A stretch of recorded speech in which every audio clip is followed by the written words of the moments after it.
కందగడ్డ దీని గురించి ఎవరికి తెలియకుండా ఉంటుంది చెప్పండి. అందరూ ఎంతో ఇష్టంగా వండుకొని తినే కూరల్లో కంద కూడా ఒకటి. అయితే ఈ కందగడ్డ అనేది పురాతన కాలం నుంచి భారతదేశంలో సాగు చేయబడుతోంది. కందగడ్డలో పోషకాలతో పాటు అనేక రకాల ఔషధ గుణాలు ఉన్నాయి. దీని కారణంగా దీనిని ఆయుర్వేద ఔషధాలలో ఎక్కువగా ఉపయోగిస్తారు. ఫైల్స్, విరేచనాలు, ఉబ్బసం, ఊపిరితిత్తుల వాపు, కడుపు నొప్పికి ఇది ఉపయోగకరంగా ఉంటుంది. అయితే తేలికపాటి నీడ ఉన్న ప్రదేశాల్లో కూడా దీనిని బాగా పండించవచ్చు. ఈ మధ్య కాలంలో రైతులు కూరగాయల పంటలకి ఎక్కువ ప్రాధాన్యతనిస్తున్నారు. ఇది మనందరికీ తెలిసిన విషయమే. ఇంటి బయట మిద్దె తోటలు ఎక్కడైనా సులువుగా కూరగాయల్ని సాగు చేస్తున్నారు. అలాంటి పంటలలో కంద సాగు కూడా ఒకటి. ఈ కంద పంట ఎక్కువగా ఆంధ్రప్రదేశ్, గోదావరి, కృష్ణా, గుంటూరు జిల్లాల్లో సాగు చేస్తారు. తెలంగాణలో ఎక్కువగా ఖమ్మం జిల్లాలో సాగు చేస్తారు. ఈ పంట సాగును మే, జూన్ నెలలో మొదలు పెడతారు. గోదావరి జిల్లాలో అయితే నవంబర్, డిసెంబర్ నెలలో కూడా నాటుకోవచ్చు. రైతులు విత్తనాల దగ్గర నుంచి ప్రతి దశలో జాగ్రత్తలు పాటిస్తే ఎకరానికి 30 టన్నుల వరకు దిగుబడి వచ్చి మంచి లాభాలు వస్తాయి. కందను ఎక్కువగా కూరగాయగాను, పచ్చళ్ళ తయారీకి వాడతారు. అయితే ఇందులో ఎక్కువగా పిండి పదార్థాలు, ఖనిజ లవణాలు, విటమిన్ ఏ, విటమిన్ బి ఉంటాయి. కొన్ని ప్రాంతాల్లో ఎక్కువగా గజేంద్ర అనే రకాన్ని సాగు చేస్తూ ఉంటారు. దీని పంట కాలం 7 నుంచి 8 నెలలు. కంద సాగులో విత్తనం ఖర్చు ఎక్కువగా ఉంటుంది. ఎకరానికి 6 నుండి 7 టన్నుల విత్తనం అవసరం అవుతుంది. సో ఈ పంట ఎక్కువ లాభాలు కురిపించడంతో రైతులు దీని సాగుకు ఎక్కువ మొగ్గు చూపిస్తున్నారు. తెగుళ్లు ఆశిస్తాయనే భయం లేదు. ప్రకృతి వైపరీత్యాలతో పంట పాడైపోతుందనే ఆందోళన అస్సలు అవసరం లేదు.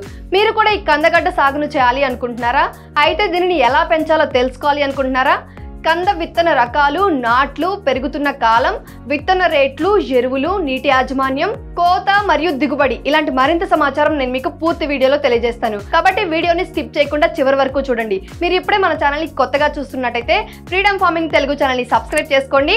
పక్కనే ఉన్న బెల్ ఐకాన్ని ప్రెస్ చేయడం మాత్రం అస్సలు మర్చిపోకండి. ఇక ఆలస్యం చేయకుండా వీడియోలోకి వెళ్ళిపోదాం. హాయ్, హలో, నమస్తే, welcome to freedom farming Telugu channel. నేను మీ శిరీష కందిల.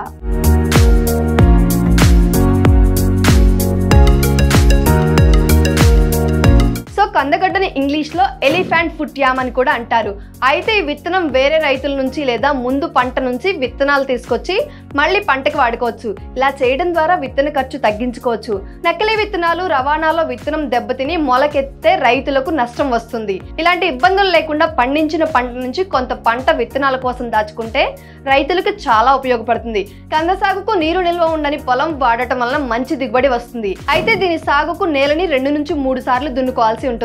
నేలలో పశువుల ఎరువు వాడటం కూడా కంద పంట బాగా వస్తుంది. విత్తనం కోసం కంద దుంప బరువు 300 నుంచి 500 గ్రాములు ఉండాలి. కంద పంటకి ఎలాంటి తెగుళ్లు రాకుండా ముందే విత్తనాన్ని 10 లీటర్ల నీటికి 50 గ్రాముల కాపర్ ఆక్సిక్లోరైడ్, 25 మిల్లీలీటర్ల మోనోక్రోటోఫాస్ కలిపి ఆ నీటిలో దుంపలను 15 నిమిషాల పాటు ఉంచి తరువాత నాటుకోవాలి. మొక్కల మధ్య 30 సెంటీమీటర్లు, వరుసల మధ్య 60 సెంటీమీటర్ల దూరంతో 2 ఇంచుల లోతులో నాటుకోవాలి.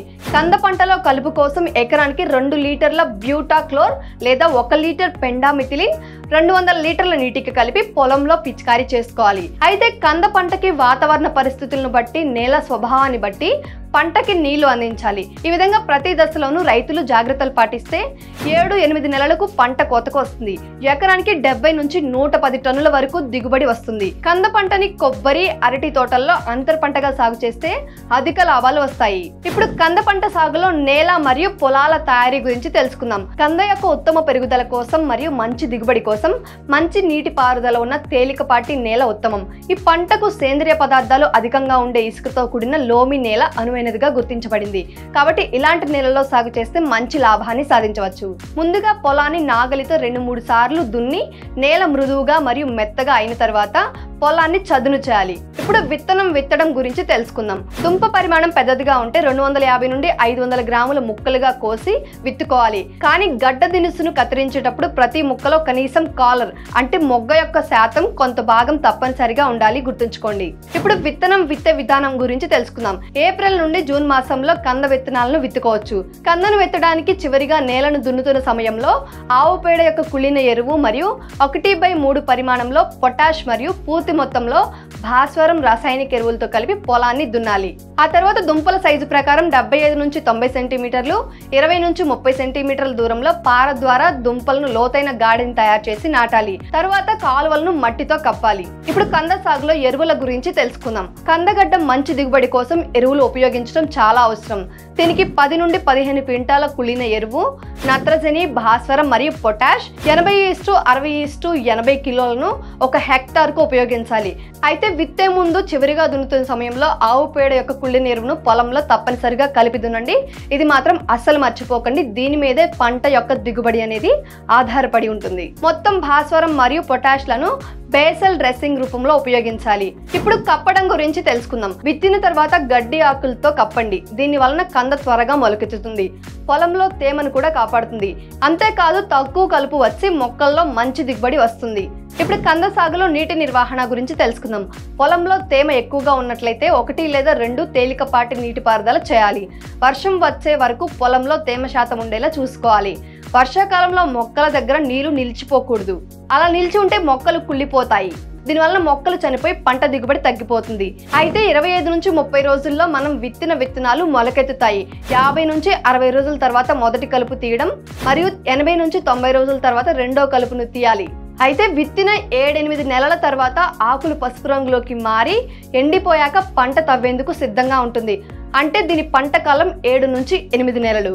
అయితే పంటను తవ్విన తర్వాత దుంపల మట్టిని శుభ్రంగా చేసి 2 నుండి 3 రోజులు ఎండలో ఆరబెట్టాలి. గాయపడిన దుంపలను ఆరోగ్యకరమైన దుంపల నుండి వేరు చేయాలి. దీని తర్వాత గడ్డ దినుసును ఒక చెక్క పంజరంపై ఉంచడం ద్వారా వెంటిలేషన్ గిడ్డంగిలో నిల్వ చేయాలి.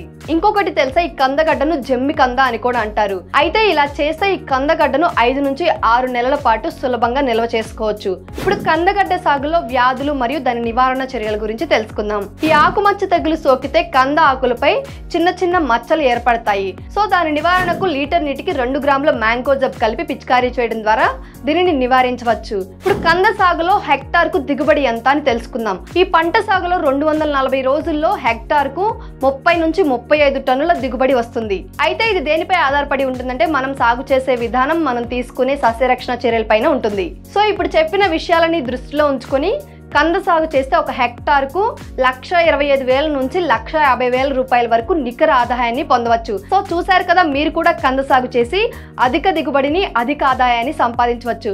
ఇలాంటి వ్యవసాయానికి సంబంధించిన మరింత సమాచారం మన ఫ్రీడమ్ యాప్లో ఉంది. అక్కడ ఎవరైతే మీకు అనుభవజ్ఞులైన రైతులు ఉంటారో మీ వ్యవసాయంలో వచ్చే లోటుపాట్లు కానీ, మీకు వచ్చే ప్రతి డౌట్లను కానీ వాళ్ళు క్లియర్గా వీడియో కాల్ రూపంలో గైడ్ చేస్తారు.